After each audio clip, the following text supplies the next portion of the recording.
Hello everyone, मेरा नाम है देव टेंगुरी और इस वीडियो में हम कवर करेंगे चैप्टर नंबर 7 हिस्ट्री का इन इंपीरियल कैपिटल विजयनगर और इसका पार्ट नंबर 3 होने वाला है। टोटल 4 पार्ट है और इस थर्ड पार्ट में हम कवर करेंगे टॉपिक नंबर 4 और 5। So let's begin. Topic number 4 the royal centre. इसके पहले वाले पार्ट में आपको याद होगा हमने अर्बन पॉपुलेशन के बारे में बात करी थी और हम बात करेंगे रॉयल सेंटर के बारे में। इस एम्पायर का royal centre south western side में लाया करता है और यहाँ पे अप्रोक्स 60 ऐसे बिल्डिंग्स हैं जिनको टेम्पल्स बताया गया है। टेम्पल्स ऑलमोस्ट हर रूलर के लिए, यहाँ सिविलाइजेशन के लिए कॉमन है कि रूलर्स टेम्पल्स बनवाया करते थे, रिलीजियस ग्रुप्स को पेट्रोन किया करते थे ताकि उनका सपोर्ट गेन कर सकें। तो इसलिए यहाँ पे बहुत सारे टेम्पल्स देखने को मिलते हैं। उसके बाद 30 ऐसी बिल्डिंग्स हैं जिनको पैलेसेस बताया गया है। ये ऐसी बिल्डिंग्स हैं जो साइज में बड़ी है और उनका किसी भी तरीके से रोल टेम्पल से मैच नहीं करता, इसलिए इनको पैलेसेस के टाइप में बताया गया है। अब इनमें थोड़ा सा डिफरेंस देखने को मिलता है जो टेम्पल से अलग बताती है इनको।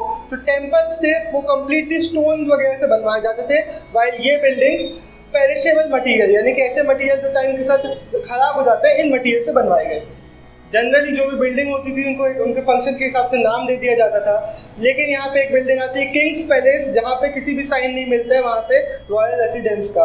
लेकिन इसमें 2 इंपॉर्टेंट प्लेटफॉर्म्स है, एक है ऑडियंस हॉल और दूसरा है महानवमी डिब्बा। इनके बारे में हमें डिटेल समझना जरूरी है। सबसे पहले ऑडियंस हॉल, इसको एक हाइट पे बनवाया गया था और इसके अंदर बहुत सारे वुडन पिलर्स थे जिसके ऊपर एक सेकंड फ्लोर भी था जहाँ पे आप सीढ़ियों से जा सकते थे, स्टेयरकेस थी उसके लिए। लेकिन इसका यूज़ ज़्यादा क्लियर नहीं है क्योंकि वुडन इतने सारे पिलर्स बनवाए गए थे कि उसके बाद बहुत कम स्पेस अंदर बची थी, तो क्या यूज़ था इसका पता लगाना मुश्किल होता है। उसके बाद महानवमी डिब्बा को भी एक हाइट पर बनवाया गया था। जिस लोकेशन पे इसको बनवाया गया था वो पूरे एरिया की सबसे ज़्यादा हाइट पे लोकेशन थी। 11,000 स्क्वायर फीट के बेस के ऊपर इसको 40 फीट तक हाइट पे बनवाया गया था।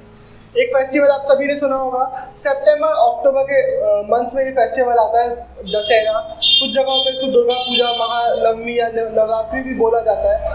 हो सकता है, कहा जाता है कि महानवमी के जो भी रिचुअल्स थे जो वहाँ पे परफॉर्म किए जाते थे वो इस फेस्टिवल के साथ कोलाइड करते थे और इस ओकेजन पे जो किंग होते थे वो अपनी पावर, अपनी स्ट्रेंथ, अपनी अथॉरिटी को डिस्प्ले किया करते थे। तो इस फेस्टिवल में बहुत सारी चीज़ें एक्टिविटीज़ होती थी। सबसे पहले वर्शिपिंग होती थी गॉड की इमेजेस की, स्टेट हाउस की। उसके बाद सेक्रीफाइस परफॉर्म किया करते थे बफेलोस के और बाकी एनिमल्स के।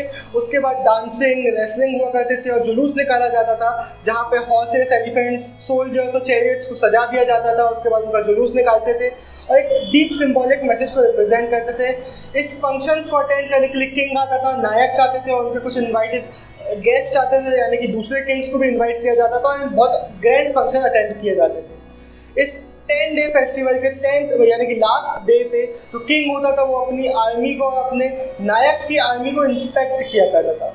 तो एक बहुत ग्रैंड फंक्शंस होते थे यहाँ पे। अब एक क्वेश्चन कि महानवमी डिब्बा में कितने परफॉर्मेंस किए जाते थे, कितना फंक्शन वहाँ पे होता था।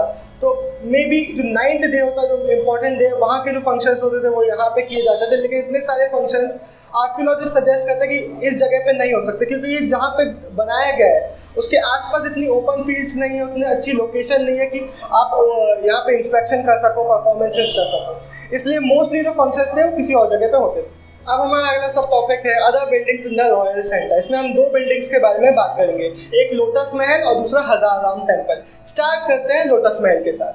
19th सेंचुरी में ब्रिटिश ट्रैवलर्स ने इसको नाम दिया लोटस महल और फिर इसके बारे में ज़्यादा डिटेल्स नहीं मिलती हमें क्योंकि ज़्यादा लिखा नहीं गया इसके बारे में, इसलिए हमें कभी भी समझ में नहीं आया इसका मेन पर्पस क्या था। एक कॉलिन मैकेंजी का मैप सजेस्ट करता है कि as a council chamber use हुआ करता था जहाँ पे किंग अपने एडवाइजर्स के साथ मीटिंग किया करते थे। इसके बाद आता है हमारा हजाराम टेम्पल। यूजुअली जो टेम्पल्स होते थे वो सेक्रेड सेंटर में बनवाए जाते थे, लेकिन कुछ temples including Hazarama temple royal centre में बनवाया गया था क्योंकि यहाँ पे रॉयल फैमिली वर्शिप किया करती थी। इसकी इमेजेस मिसिंग है लेकिन वॉल्स पे जो स्कल्पटिंग की जाती थी वो सर्वाइव करते हैं, जहाँ पे हमें देखने को मिलता है कि इनर वॉल पे एक रामायण का सीन स्कल्प्ट किया गया है। जब इस एम्पायर का डाउनफॉल आया, जब एम्पायर खत्म हुआ तो बहुत सारी बिल्डिंग्स डिस्ट्रॉय कर दी गई थी, लेकिन यहाँ के जो नायक्स थे उन्होंने इसी बिल्डिंग स्टाइल को, इसी आर्किटेक्चर स्टाइल को फॉलो किया और इसलिए फ्यूचर में भी ऐसे स्टाइल के बिल्डिंग्स बनवाए गए। तो यही था हमारे इस टॉपिक में। अब हम बढ़ेंगे हमारे अगले टॉपिक, 5th टॉपिक, जो सेक्रेड सेंटर के बारे में। सेक्रेड सेंटर में हम बात करेंगे सिटी के सबसे नदर मोस्ट पार्ट के बारे में जो कि तुंगाभद्रा रिवर के बैंक्स में बना हुआ था और इसकी सराउंडेड था एक हिल्स से। हिल्स के बारे में हम बात करेंगे, ये बहुत सारे रिलीजन से एसोसिएटेड है। सबसे पहले रामायण में 2 कैरेक्टर हैं, सुग्रीव और बाली कहा जाता है, इसी हिल पे इनका किंगडम था। उसके बाद हम्पी की मदर गॉडेस, चीफ गॉडेस पंपा देवी को कहा जाता है कि इसी हिल पे उन्होंने पेनेंस किया था यहाँ के लॉर्ड विरूपक्षा से मैरी करने के लिए। लॉर्ड विरूपक्षा को शिव जी का ही एक फॉर्म बताया जाता है और इनकी मैरिज जो हुई थी उसी को इधर के विरूपक्षा टेम्पल है वहाँ पे एनुअली सेलिब्रेट किया जाता है। उसके बाद इसी हिल पे बहुत सारे जैन टेम्पल्स भी हैं जो कि विजयनगर एम्पायर के पहले बनवाए गए थे। तो क्लियरली हम देख सकते हैं ये हिल बहुत सारे रिलीजियस से एसोसिएट करता है। टेम्पल बिल्डिंग इस सोसाइटी का बहुत इंपॉर्टेंट रोल प्ले करता था। रूलर्स मेनली टेम्पल्स बनवाया करते थे खुद को डिवाइन ओरिजिन से कनेक्ट करने के लिए और उसके साथ साथ टेम्पल बहुत ज़्यादा सेंटर्स बन गए थे सोशल, कल्चर और इकोनॉमिक एक्टिविटीज़ के लिए। बहुत सारे सोशल परफॉर्मेंस यहाँ पे होते थे एनुअली, बहुत सारे अलग अलग फंक्शंस हुआ करते थे। उसके साथ साथ रिच रॉयल फैमिलीज और बहुत सारे रिच लोग भी डोनेशंस किया करते थे, लैंड ग्रांट्स किया करते थे टेम्पल बनवाने के लिए और साथ साथ मेंटेनेंस के लिए रिसोर्स प्रोवाइड किया करते थे। किंग्स का मेन मोटिव था टेम्पल बनवाने के लिए बड़े बड़े ग्रुप्स का सपोर्ट गेन करना, इसलिए वो टेम्पल्स बनवाया करते थे और उनको मेंटेन करने का काम भी किंग्स का हुआ करता था। जैसे कि रिलीजियंस को बहुत ज़्यादा इंपॉर्टेंस दी जाती है, वैसे ही कहा जाता है कि इस जगह पे इस एम्पायर का होने का एक रीज़न ये भी था क्योंकि यहाँ पे पहले से ही विरूपक्षा और पंपा देवी की श्राइन्स थी और उनको वर्शिप किया जाता था। इसके साथ साथ जितने भी किंग थे वो कोशिश करते थे खुद को गॉड से लिंक कर सके। इसके बहुत सारे तरीके थे, जैसे कि ये बोलते थे कि हम लॉर्ड विरूपक्षा के बिहाफ में रूल कर रहे हैं और जितने भी हमें कन्नड़ स्क्रिप्ट मिलते हैं वहाँ पे रॉयल ऑर्डर्स में श्री विरूपक्षा नाम से सिग्नेचर होता है, श्री विरूपक्षा नाम से सील लगाई जाती है कि एज ए गॉड ही उनको ऑर्डर्स दे रहे हैं। इसके साथ साथ जितने भी रूलर्स हैं उन्होंने खुद के लिए टाइटल बनाया था हिंदू सुरातराना। बेसिकली अरेबिक वर्ड सुल्तान का संस्कृत में ट्रांसलेशन है जो मीन करता है हिंदू सुल्तान।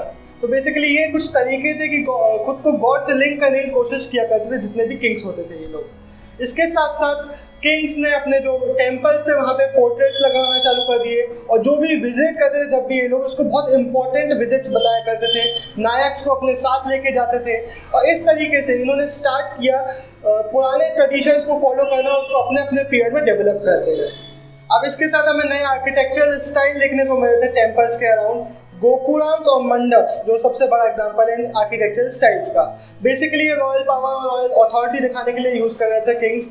जैसे कि सबसे पहले गोपुरम एक अच्छा एग्जांपल है। गोपुरम बेसिकली राया गोपुरम्स एक टेम्पल के गेटवेज होते हैं जिनको रॉयल गेटवेज भी आप बोल सकते हो। टेम्पल के बाहर बनवाए जाते हैं एकदम बड़े बड़े टावर जैसे, जिनको आप दूर से ही देख के बता सकते हो यहाँ पे कोई ना कोई एक टेम्पल है। तो बेसिकली इसलिए यूज़ करते हैं आर्किटेक्चरल स्टाइल को ये किंग्स, ताकि वो अपनी अथॉरिटी, अपनी पावर दिखा सके कि कैसे वो रिसोर्स और स्किल को यूज़ कर सकते हैं किसी भी बिल्डिंग को बनवाने के लिए। बेसिकली अपनी प्रॉस्पेरिटी दिखाना चाहते थे। इसके बाद मंडप्स कॉरिडोर्स बनवाए जा रहे थे जो टेम्पल के चारों तरफ एक कॉरिडोर्स बनवा रहे थे। बेसिकली किंग अपनी अथॉरिटी दिखाने के लिए यूज़ करते हैं टेक्निक्स को। अब हम पढ़ेंगे 2 टेम्पल्स, विरूपक्षा टेम्पल और विट्ठल टेम्पल के बारे में डिटेल में। ये अच्छे से सुनिएगा क्योंकि पिछले हम लोग का जब बोर्ड का टाइम था तो 2 सेट में ये क्वेश्चन आया था। एक में आया था विरूपक्षा टेम्पल के बारे में लिखो और दूसरे सेट में आया था विट्ठल टेम्पल के बारे में लिखो। तो ये आपको भी आ सकता है, इसलिए अच्छे से सुनिएगा। सबसे पहले इसको बताया जाता है 9th और 10th सेंचुरी में यहाँ पे सेंट्रल श्राइन बनवाई गई थी, लेकिन उसके बाद अलग अलग रूलर्स आते गए, उन्होंने अपनी प्रॉस्पेरिटी, अपनी अथॉरिटी और सपोर्ट गेन करने के लिए यहाँ पे कंस्ट्रक्शन का वर्क करते गए। जैसे कि कृष्णदेव राय ने यहाँ के सेंट्रल श्राइन के सामने वाला हॉल बनवाया था जब वो पावर में आए थे। उसके बाद वहाँ पे पिलर्स बनवाए गए थे और पिलर्स को बहुत ब्यूटीफुली कार्व किया गया था ताकि एक सुंदर सा स्ट्रक्चर दिखे। उसके बाद यहाँ का ईस्टर्न साइड का जो गोपुरम है, गोपुरम यानी कि गेटवे, ईस्टर्न साइड का जो गोपुरम है उसको भी कृष्णदेव राय ने बनवाया था। एक क्वेश्चन की हॉल्स क्यों यूज़ किए जाते थे, क्यों बनवाए जाते थे टेम्पल्स के अराउंड, तो इनके बहुत सारे पर्पसेस होते थे। जैसे कि एक हॉल डेजिग्नेट किया गया था जहाँ पे इमेजेस लगाई गई थी गॉड की, जहाँ पे गॉड के सामने म्यूजिक, ड्रामा और डांस परफॉर्मेंसेस हो सके। फिर एक हॉल डेजिग्नेट किया गया था मैरिज सेलिब्रेशन के लिए, जैसे कि हमने बताया था कि लॉर्ड विरूपक्षा और पंपा देवी की मैरिज एनुअली यहाँ पे सेलिब्रेट की जाती थी। तो ऐसे एक हॉल डेजिग्नेट किया गया था उसके लिए जहाँ पे मैरिज सेलिब्रेशन हो सके। उसके बाद और भी हॉल्स बनाए गए थे अलग अलग डाइटीज के लिए, और इन अलग अलग हॉल्स में जो इमेजेस यूज होती थी, जो सेंट्रल श्राइन की इमेज थी उससे एक अलग इमेज यूज होती थी जो यहाँ पे अलग अलग रखी जाती थी। तो यही था हमारे विरूपक्षा टेम्पल के बारे में। अब हम पढ़ेंगे विट्ठल टेम्पल के बारे में। तो अब हम पढ़ेंगे हमारे अगले टेम्पल विट्ठल टेम्पल के बारे में। विट्ठल टेम्पल के चीफ डाइटी लॉर्ड विट्ठल है, जो कि एक विष्णु जी के एक फॉर्म है। और वैसे तो ये जनरली महाराष्ट्र साइड में पॉपुलर थे, लेकिन यहाँ पे कर्नाटका में इनको इंट्रोड्यूस कराया विजयनगर एम्पायर के रूलर्स ने, कि वो अलग अलग ट्रेडिशन को फॉलो कर रहे थे अपना एक इंपीरियल कल्चर बनाने के लिए। इस टेम्पल में भी बहुत सारे हॉल्स हैं, लेकिन यहाँ का सबसे स्पेशल फीचर है यहाँ का एक यूनिक श्राइन, जो एक चैरियट को रिप्रेजेंट करता है। यहाँ के गोपुरम से एक स्ट्रेट लाइन में एक चैरियट स्ट्रीट जाती है, जिसको पूरा ज़मीन में जिसके पत्थर लगाए गए हैं, और इसके साइड में पिलर्ड पवेलियंस बनाए गए हैं, जहाँ पे बहुत सारे मर्चेंट्स अपनी शॉप लगाते हैं। तो ये जो चैरियट स्ट्रीट है और जो चैरियट शेप का इनका चैरियट डेजिग्नेट करने वाला श्राइन है, ये इसका स्पेशल फीचर है, बहुत इंपॉर्टेंट फीचर्स है इस टेम्पल के। इन रूलर्स के बाद, जब इनके रूलर का एंड हुआ, उसके बाद भी बहुत सारे ऐसे नायक थे जिन्होंने इन्हीं कल्चर्स को फॉलो किया, और बहुत सारे ऐसे गोपुराम से जो इन नायक्स ने बनवाया फ्यूचर में, और इसी के साथ इसी तरीके से इन कल्चर्स को फ्यूचर में भी फॉलो किया गया। इसी के साथ ये वीडियो हमारा खत्म होता है। आपको सब कुछ समझ में आया हो, आपको कोई भी डाउट रह गया हो तो कमेंट बॉक्स में जरूर पूछिएगा। Thank you for watching and bye for now.